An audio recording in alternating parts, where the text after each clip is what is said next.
这几天超强台风画家沙席卷台湾，造成严重灾情的消息让无数人为之揪心。然而也正是这场灾害，意外让一段17年前解放军在四川抢险救灾的视频在海外再度火爆起来。这段被遗忘的世界最佳救灾工程让世界各地的网友纷纷前来膜拜，这究竟是怎么回事？大家好，欢迎来到星球热点，国家大事从不缺席，舆论场中抽丝剥茧，聚焦独家中国资讯。点赞订阅加小铃铛，带你用不一样的视角读懂中国故事。9月中旬，关岛以西的太平洋上空诞生了今年首个超强台风画家沙。几天之内，东南亚各地区的台风检测中心开始陆续提升对画家沙的警戒，并宣告这波台风为今年以来记录之最强。各地均不敢懈怠，纷纷提前部署，严阵以待。沿海地区之所以如此紧张，是因为2018年曾出现过一个与画家沙同级的超强台风山竹，当时山竹横扫了菲律宾至中国沿海一带，不仅给千万人的日常生活带来巨大冲击，更造成了近40亿美元的经济损失，还夺走了134条宝贵的生命。所以开局即是满级的画家沙，一出场就引起了沿海民众的集体恐慌。广东等地陆续宣布武停，超市里的生活物资被民众抢购一空，人口稠密的都市地区更是加码部署消防和应急队伍，中央甚至预拨救灾资金。不过好在各地的严防死守下，画家沙对大陆东南沿海造成的伤害目前看起来还是比较有限的。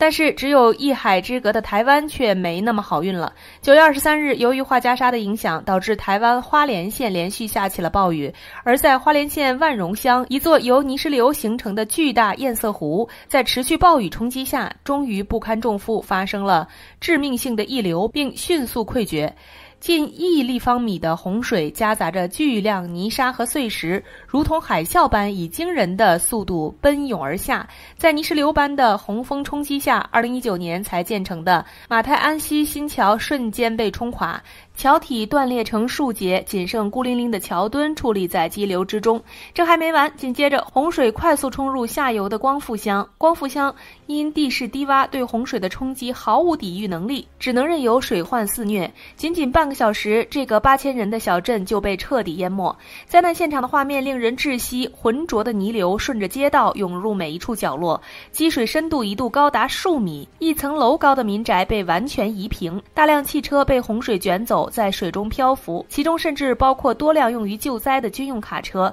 而被困的居民们只能被迫爬上屋顶寻求避难。画面中有位妇人腰部以下全部浸在洪水里，只能死死抱住房屋的柱子，以防被湍急的水流冲走。据花莲消防局统计，截至当晚7时，已有至少2人死亡，3人失联，263人被困。而到了24日，伤亡数字再度攀升。截至目前，这场天灾已造成台湾花莲17人死亡，32人失联。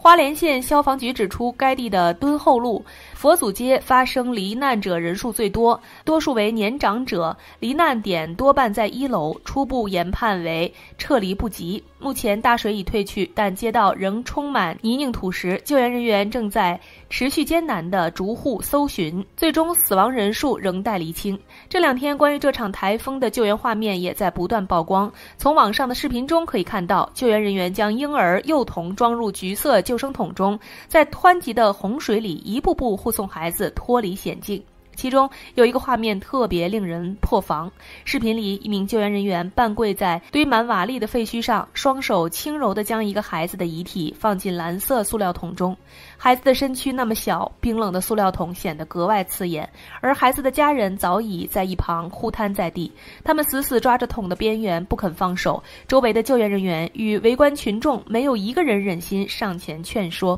目前救援工作仍在紧张进行中，每一分每一秒对失联人员来说都至关重要。在灾难面前，两岸同胞始终心连心，大陆方面已明确表示愿意为台湾地区提供必要的援助与支持。这里小编也祝愿所有失联人员能被顺利找到，祝愿受灾民众能早日走出灾难阴影，重建家园。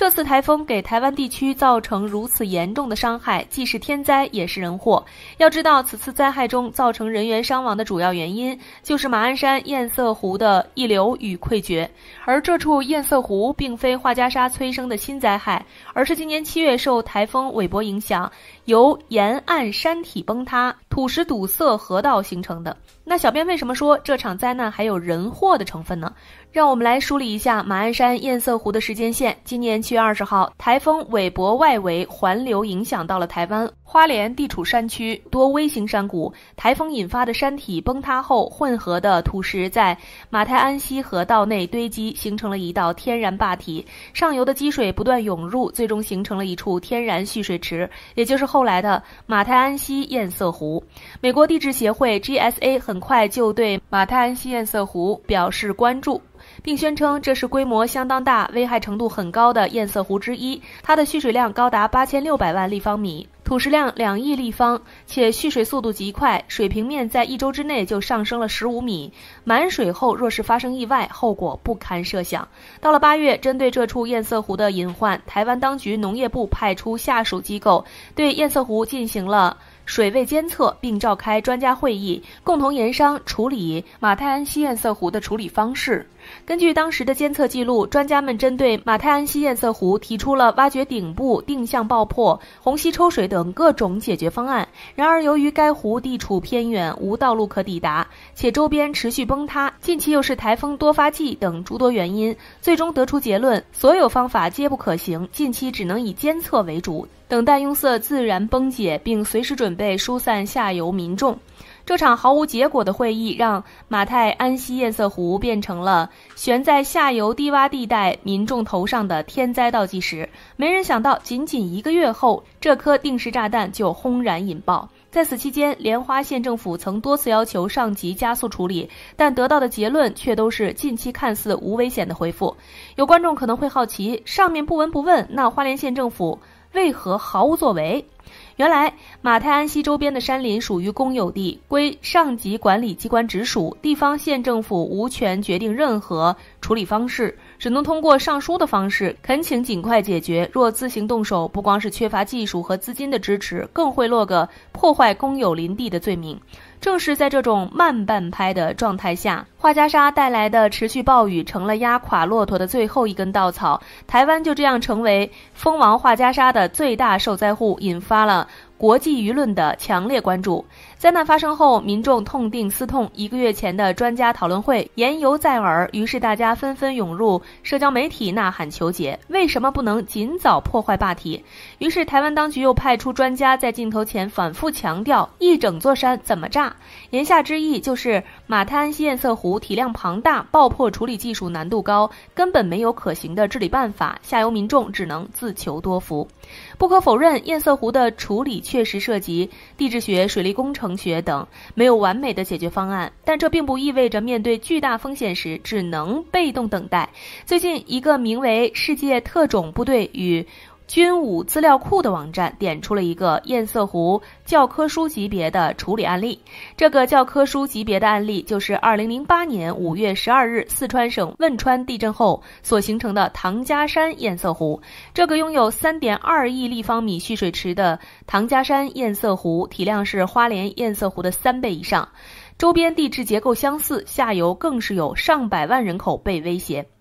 面对如此的天灾巨人，大陆政府在1个月内，也就是6月7日就开启了一场世纪抢险，在无道路通达的情况下，出动军用重型直升机空运设备，甚至还有网友还翻出曾经的数据，显示当时还在深山里修建了临时停机坪，将600名人员和大型机械运入。为确保安全与快速，这场世纪抢险预先出动解放军工兵，对于高达82至124米的天然坝体进行小规模定向爆破工程，以削弱坝体的岩层。现场还有水文和地质专家随时监控，及时掌握坝体和渗流的状况，并给出科学指导。同时安排解放军进驻戒备，疏散下游数百万居民，并对下游重要铁路和桥梁进行加固保护。经过爆破与昼夜不停的挖掘后，一条宽达400多米的引流槽成功被挖出，